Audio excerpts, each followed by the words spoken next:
গণ অভ্যুত্থানকে যদি আগামী দিনের রাজনীতি বাংলাদেশ রাষ্ট্র বিনির্মাণের রক্ষা কবচ করতে হয়, সেটা শুধুমাত্র জুলাই সনদ অক্ষরে অক্ষরে বাস্তবায়নের মাধ্যমে, গণভোটের গণরায় বাস্তবায়নের মাধ্যমেই সম্ভব। ৭২-এর নাটক দিয়ে সম্ভব হবে না। ইতিহাসের এমন একটা জায়গাতে দাঁড়িয়ে এমন কিছু মূলধনকে, পুঁজিকে কেন্দ্র করে ব্যবসা শুরু করেছে, যেই ব্যবসাটা ইতিমধ্যে ঋণগ্রস্ত হয়ে, দরপতন হয়ে, এটা ঋণ খেলাপি হয়ে গেছে। আমরা গত ১৭ বছর ধরে মুক্তিযুদ্ধ ব্যবসা দেখতে দেখতে ক্লান্ত হয়ে যায় নাই।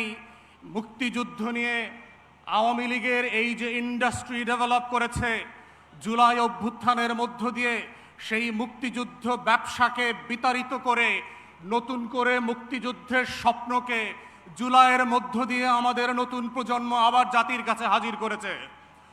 কিন্তু আমরা দুঃখজনকভাবে দেখতে পাচ্ছি, যেই পুঁজি, যেই মূলধন বরফের পানির মতো চৈত্রের রোদে ঠাই ঠাই করে পানিতে পরিণত হয়ে গেছে, সেই পুঁজিকে কেন্দ্র করে আবার ৭২-এর সংবিধান ব্যবসায় নেমেছে জাতীয়তাবাদী দল, যার রাজনীতি, যার আদর্শ, শহীদ জিয়ার পলিটিক্যাল প্রেমিসিস কোনো কিছুর সাথে এই ৭২-এর সংবিধান যায় না।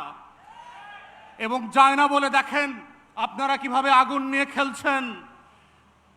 মান্যবর সাবেক প্রধানমন্ত্রী, বিতাড়িত প্রধানমন্ত্রী, উনি অন রেকর্ড ভিডিওতে বলেছেন যে উনি পদত্যাগ করেন নাই। ওনার এমপ্লয়ি চুপ্পু, সে বলেছে তিনি কোনো পদত্যাগপত্র পান নাই। তাহলে ৭২-এর সংবিধান মোতাবেক, ২৪-এর ডামি নির্বাচন মোতাবেক যেই প্রধানমন্ত্রী পদত্যাগ করেন নাই আর যার কাছে পদত্যাগপত্র দেওয়া হয়েছিল তিনি পান নাই, তিনি এখনো ৭২-এর সংবিধান মোতাবেক বাংলাদেশের প্রধানমন্ত্রী। তাহলে আজকে যারা ৭২-এর সংবিধান নিয়ে খেলছেন, আপনাদেরকে জিজ্ঞেস করতে হবে নিজেদেরকে, বাংলাদেশে কি আজকে দুটো সংসদ আছে? বাংলাদেশে কি আজকে দুজন প্রধানমন্ত্রী আছে? একজন বিতাড়িত হয়েছেন আর একজন বিতাড়িত হওয়া প্রধানমন্ত্রীর চেয়ারে বসে আছেন।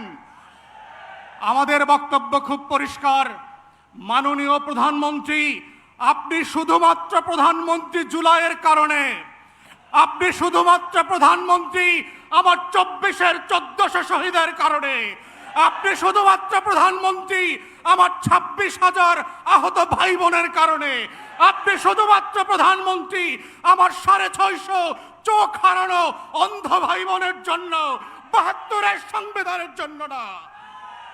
তাই আজকে যারা ৭২-এর সংবিধান নিয়ে খেলছেন, তারা আপনাদের ইতিহাস ভুলে যাবেন না। পঞ্চম সংশোধনী ফিরায় নিয়ে আসার যে রাজনীতি আপনারা প্রস্তাব করেছেন, এইটা ৭২-এর সংবিধানে যায় না। ৭২-এর সংবিধান মোতাবেক শেখ মুজিবুর রহমান এখনো জাতির জনক, এখনো স্বাধীনতার ঘোষক। তাহলে ২৬শে মার্চে স্বাধীনতার ঘোষণাপত্রের দিন আপনারা কেন শেখ মুজিবের কবরে ফুল দিতে গেলেন না? সেই প্রশ্নগুলো আপনাদেরকে করতে হবে। তাই আমরা মনে করিয়ে দিতে চাই, বাংলাদেশে বর্তমান সরকার এবং সংবিধানের একমাত্র লেজিটিমেসি হচ্ছে ২৪-এর গণ অভ্যুত্থান, ৭২-এর সংবিধান না। তাই এই গণ অভ্যুত্থানকে যদি আগামী দিনের রাজনীতি বাংলাদেশ রাষ্ট্র বিনির্মাণের রক্ষা কবচ করতে হয়, সেটা শুধুমাত্র জুলাই সনদ অক্ষরে অক্ষরে বাস্তবায়নের মাধ্যমে, গণভোটের গণরায় বাস্তবায়নের মাধ্যমেই সম্ভব। ৭২-এর নাটক দিয়ে সম্ভব হবে না।